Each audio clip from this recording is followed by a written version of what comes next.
Could Ilkay Gundogan be on his way to Arsenal? Yes, people, wife boy, and welcome back to another Arsenal transfer news related video. If you love this type of content, make sure you subscribe down below on my road to 3,000 subscribers and let me know in the comments your thoughts on Gundogan to Arsenal. Do you think it will happen and do you want it to happen?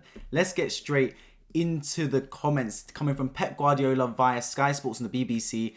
He knows what I think. Maybe some of you know it. We are neighbours. We live in the same floor for many years. So he's a close friend of mine. He plays exceptional. Hopefully we can finish in a good way. Now, this was really interesting because Pep Guardiola is notorious for his interviews. He always says things, a lot of people saying it's got mind games around it. And he says here, especially the ending part, hopefully we can finish in a good way. Of course, relating to Man City trying to complete the treble with a Champions League victory, their first Champions League in their history on Saturday against Inter Milan. But the word finish, it makes it sound like it's Gundogan's final game for Man City. We know Arsenal interested, we know Barcelona interested. Will Gundogan leave Man City at the end of the season and come to Arsenal? That's the real question now. Fabrizio Romano has confirmed Arsenal's interest in the player, and we know Arteta's worked with Gundogan in previous seasons when he was an assistant coach at Manchester City, and this is a match made in heaven. This really gets me excited if it can be a possibility. Gundogan is a big time player, and those of you that would have seen his interview after the win against Manchester United in the FA Cup would have heard him be very tight-lipped about his future. Not giving away anything, still keeping a lot of things under the wraps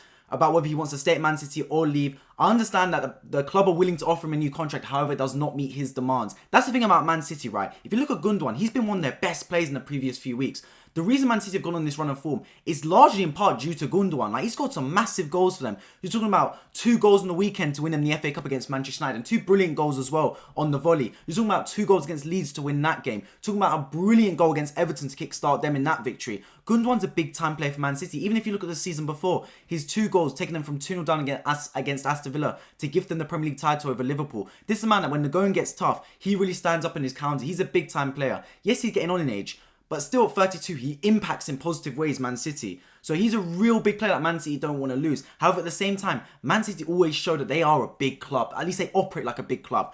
Any other club would be willing to tie down Gundogan at any cost, give him the money he wants, make him sign the contract. But Man City really stick to their guns and assert their dominance, say, look, this is a contract we're offering. We know you're a big player to us, so we want you to stay. But we're not going to lie down and fall on our knees for you. We want you to sign to the terms that we want. And Gundogan sat there, and his camp sat there and gone, I don't really like that. So whether they meet in the middle and find something that mutually appeases both parties, we're yet to find out. But if not, we know Arsenal hot on his coattails and want the player alongside Barcelona. So the question is, if he doesn't resign, who does he go to? Arsenal or Barcelona? For me, I think it comes down to 2 things. It comes down to Gundogan himself. Does he want to stay in the Premier League? Because if so, Arsenal is the best option you can go to the Premier League if you're not playing for Man City. Let's be honest about it. Now, going from Man City to Arsenal, I don't know whether he'll have the loyalty to Man City and realise, look, Arsenal were this close to win the Premier League this season. Will he want to then join their rivals and upset Man City fans? I'm not too sure. But in terms of other Premier League clubs, Arsenal plays a similar style to Man City in terms of possession style football and like to dominate the ball. He's going to be playing under Mikel Arteta, who managed him but previously at Manchester City under Pep Guardiola. He's already got his friends there, Gabriel Jesus and Alex Zinchenko. So it works perfectly in that sense. You can't see Gundogan going to someone like Man United, for example, because that doesn't really fit the system. And we know that Man United are massive rivals with Man City, and Chelsea equally doesn't really fit his style of football. But then equally at the same time, he might sit there and go, I want a different challenge. I want to go to Barcelona. Because every player in their life has dreamed of playing for Real Madrid or Barcelona. That is the pinnacle of your career. I know La Liga's fallen off. It's not quite the same league as we were used to in previous seasons. But still, every player growing up dreams of Real Madrid or Barcelona. That is the pinnacle of your football career. Those are the 2 biggest clubs in Europe, in the world.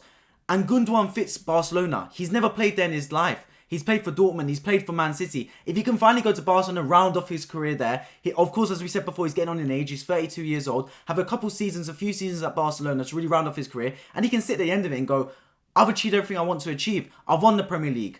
I do believe he won the Bundesliga with Dortmund. If he can win the Liga with Barcelona, if he can win the Champions League with Man City this season, he can sit there and have a brilliant career and round it off with Barcelona, and he'll have no regrets. If he does join Arsenal, will he then have an opportunity to go to a Barcelona or Real Madrid after that time? Because then after his Arsenal contract, he might be 34, 35. Suddenly Barcelona don't want him. Real Madrid don't want him. And then suddenly he's going to the MLS or Turkey or something like that. So if you're Gundogan, he's really got to sit there and weigh up his options. I think the main thing is Arsenal interest for him. This has been confirmed by multiple sources. The player looks like he's going to leave Man City. Whether they can iron out a deal, I'm not too sure. The club wants to keep him. I'm sure the player would be willing to sign, but if his terms are not met, Who knows, man? It looks like he might go. Of course, he's got to protect his future at this stage now. When you get to the age of 32, 33 years old, right, you're not just thinking about how much playing time you're going to get. You just got to think about a contract that sets you up for the future. A 1-year contract doesn't do much because Gundogan in 1 year's time might progressively get worse.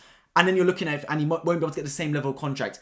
In contrast, a 3-year contract or 2-3-year contract at least gives you some assurance and security at this stage in his life. That's why when Arsenal signed Jorginho loved the fact that Arsenal gave him a 2-3-year contract because that gives him his security that he's going to be paid for the next 2-3 years and paid a decent salary as well. And then after that, he's free to go to MLS, etc., anywhere else he wants to go to. So Gundogan's going to be looking at that. He's going to be weighing up his options. He knows he's still a quality player that can impact in the key moments. He's a player that stands up when you need him most. That's why I'm so excited about Arsenal potentially signing him. I've heard a lot of Arsenal fans come out and say, oh, we don't need Gundogan. Oh, he's too old. It's Man City's deadweight, Man City's baggage. No, I'm not hearing that whatsoever. Gundogan's a top quality player. For the majority of the season, yes, he's not been at his best, but when the going gets tough, he's a player that stands up. And I think Arsenal needed that. Look, for the first 25, 30 games this season, Arsenal were immaculate. They were pretty much flawless. We got 50 points in our first 19 games, on course to 100 points. But when the going got tough, when the graphic came up on Sky Sports saying race for the title, Arsenal versus Man City, when all the lights were bright, that's when the Arsenal players really started to wilt under the pressure. And they weren't built for those pressure moments.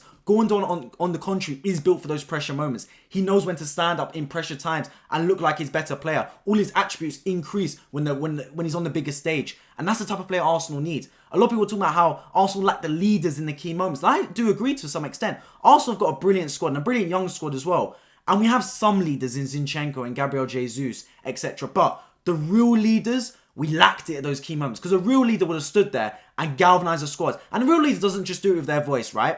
Anyone can sit there and speak and say, yes, guys, we need to do this, we need to do that. A real leader stands up and is counted with their performances on the pitch. I thought Ødegaard was that at times, but that was not enough. Gundogan's a player that stands up and he scores the goals. He makes the assists. He demands the ball in tough times. Anyone can want the ball when you're playing good football. Anyone can want the ball when you're on high confidence. The real leaders are the ones that demand the football when there's no confidence around the squad. Like, give me the ball, I'll make something happen. And then the other players feed off that energy and that aura. And Gundogan's that type of player. So I'd love him to come to Arsenal. If I have to be completely honest, in terms of probability, I think it's slim. I give it a 20% chance of him coming to Arsenal. I give it about a 35% chance of him staying at Man City. And of course, that means a 45% chance of him going to Barcelona. That's how I'd put the rankings right now. But of course, everything's subject to change. You never know. And in terms of priority, for me as an Arsenal fan, I want Rice and Caicedo anyways, the first two options. Look, Rice, Caicedo and Gundogan would be the perfect midfield window for me. And you supplement that with a backup striker and a backup defender. That would be the perfect window. 5 incomings. 2 quality midfielders in Caicedo and Rice. Another quality one in Gundogan, who we know is getting on in age, so he's like a short-term replacement. And then a backup striker and a backup defender to bulk up our squad for the Champions League fixtures, alongside, of course, the Premier League and the other domestic cups. That would be the perfect type of window for me. But yeah, as always, let me know your thoughts in the comment section on Gundogan to Arsenal. Do you think it's going to happen? Would you like it to happen? In terms of other transfer targets, who would you like Arsenal to sign? Would you like Rice? Would you like Caicedo, Cancelo, or anyone else? I'd love to hear it down in the comment section. Of course, I'll be keeping you guys up to date with Arsenal-related transfer news throughout the window, basically daily on this channel. So if you appreciate that, make sure you subscribe down below on my road to 3,000 subscribers. Otherwise, football, I appreciate you all tuning in. Hope to see you all in my next one. Take care.